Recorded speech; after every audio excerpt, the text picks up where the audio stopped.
How many rows have you got in here? 4? Where? 4 seats? 4 rows of seats? Yeah, it's three seats. Yeah, with it. Yeah. Did y'all put an extra one in? Huh? Did y'all put another one in? No. Did it come like this?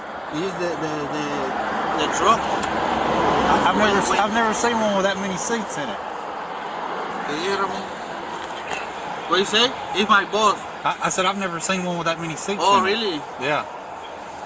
That's why I was asking if you'd put an extra one in. No, it's the same. Like this.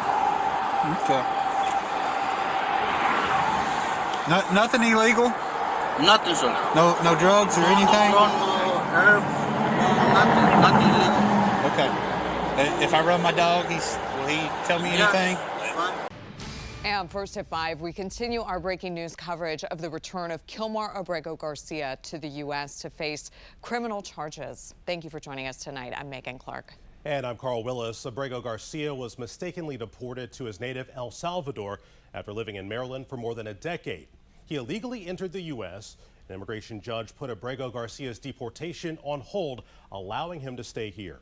Now, the Justice Department claims he has ties to a violent gang, and that's why he was deported.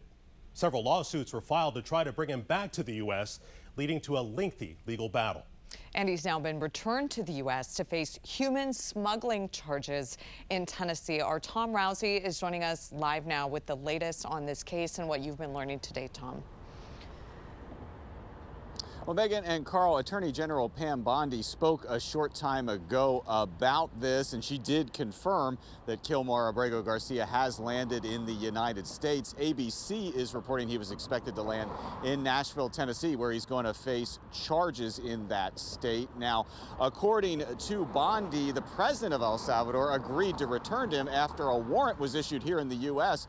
for Kilmar Abrego Garcia's arrest. Here's video that is related to the charges he's going to face in the United States. A grand jury indicted Abrego Garcia on human trafficking in connection with this 2022 traffic stop in Tennessee. Now, during the stop, he was suspected by police of transporting people who were in the country illegally. Bondi claims that he assisted in over 100 trips transporting illegal immigrants to different parts of the United States. She claims he was involved in a scheme to smuggle thousands of people, and she says he also trafficked in narcotics and firearms. The grand jury found that over the past 9 years, Abrego Garcia has played a significant role in an alien smuggling ring. They found this was his full-time job, not a contractor. He was a smuggler of humans and children and women. He made over 100 trips, the grand jury found, smuggling people throughout our country. MS-13 members, violent gang terrorist organization members throughout our country. Thousands of illegal aliens were smuggled.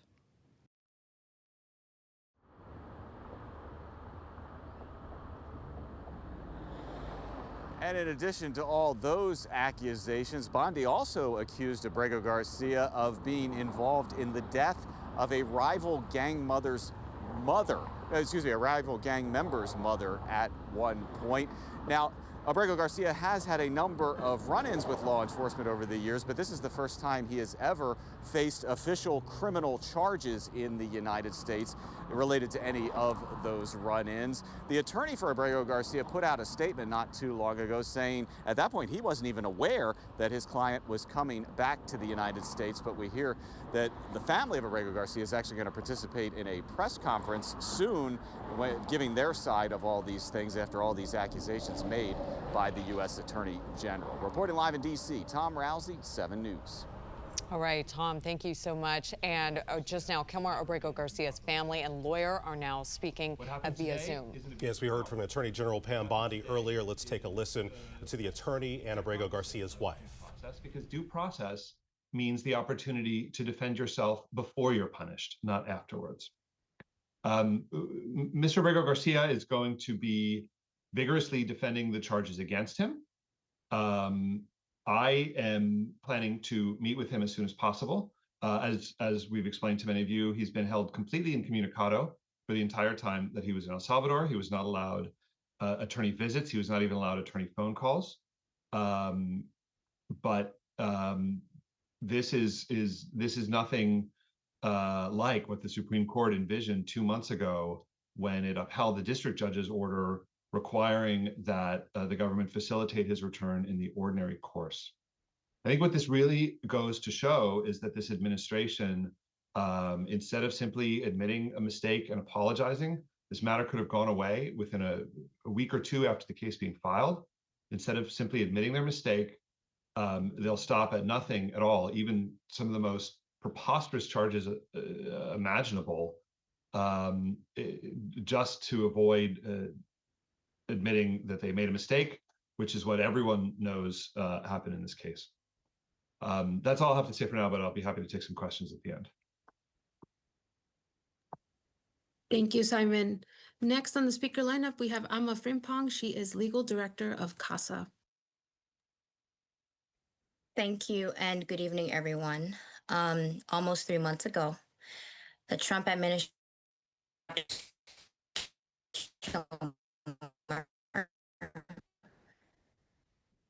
without their father. For 3 months, these 3 children and Kilmar's wife have been wondering, when will their loved one come home? When will their husband come home? When will their father? Coming from Abrego Garcia's lawyer, family and leaders of CASA are also speaking, addressing his return to the U.S.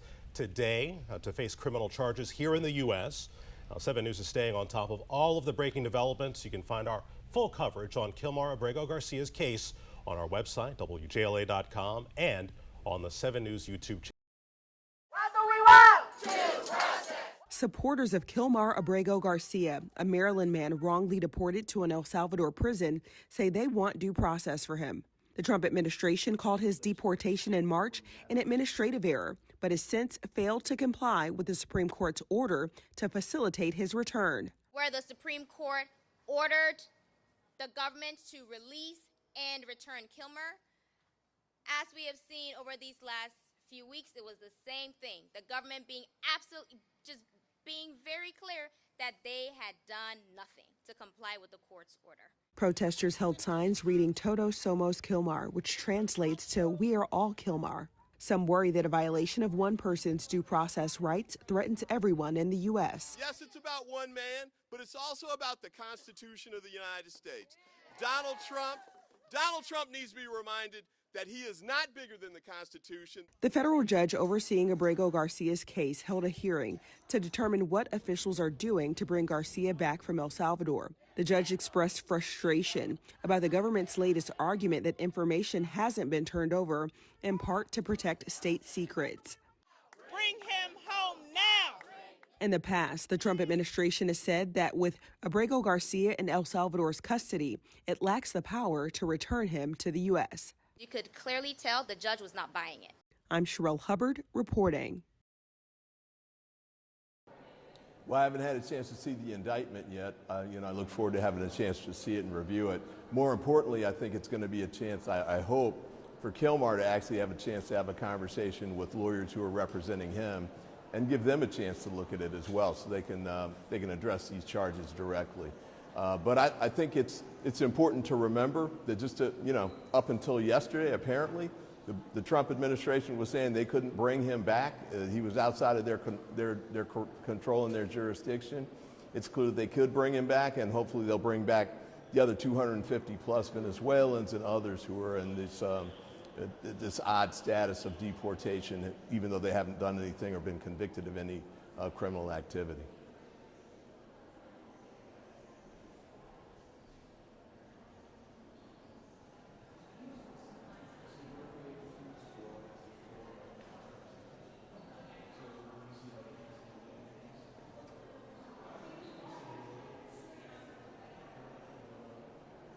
I didn't know that there were going to be federal charges, although there was speculation about a variety of things that they might try and do to frankly try and get this off their plate.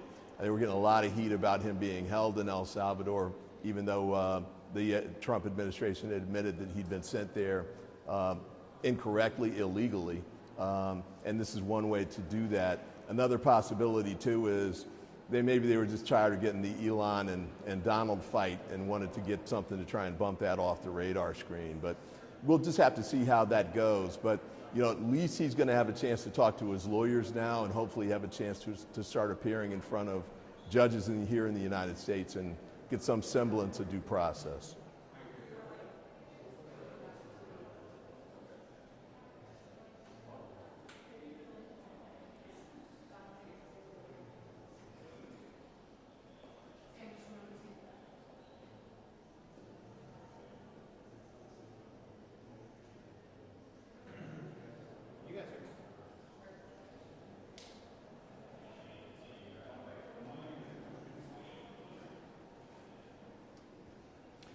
Well, I don't know one way or the other. I'm certainly not confident that the Trump administration is not using the Department of Justice to carry out its political ends here. I mean, we've seen what they've done in other scenarios, for example, with respect to the Eric Adams matter. And there are cases in the Eastern District of New York where there are questions that have been raised about them deporting individuals who are facing charges back to El Salvador, potentially to keep them from testifying in a way that would embarrass President Bukele down in El Salvador. But I think we just have to wait and see what's going on with it. But no, I'm not comfortable that the Trump administration is handling this in an above-board way.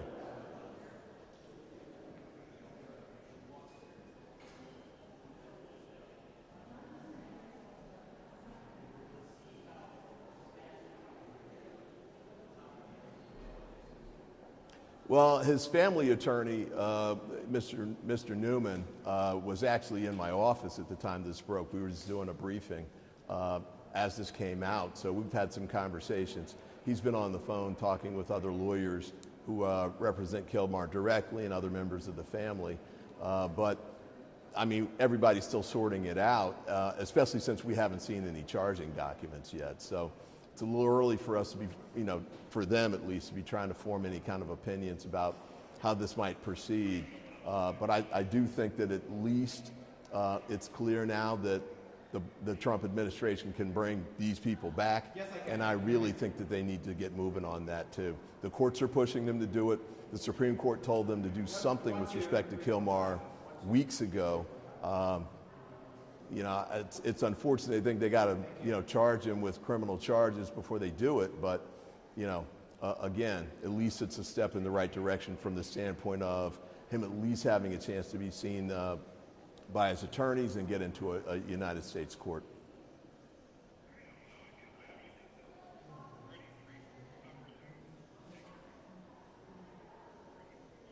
No, we don't have anything about travel arrangements or what's going to happen with that. As far as I know, we're not even aware of where he might be brought to here in the United States.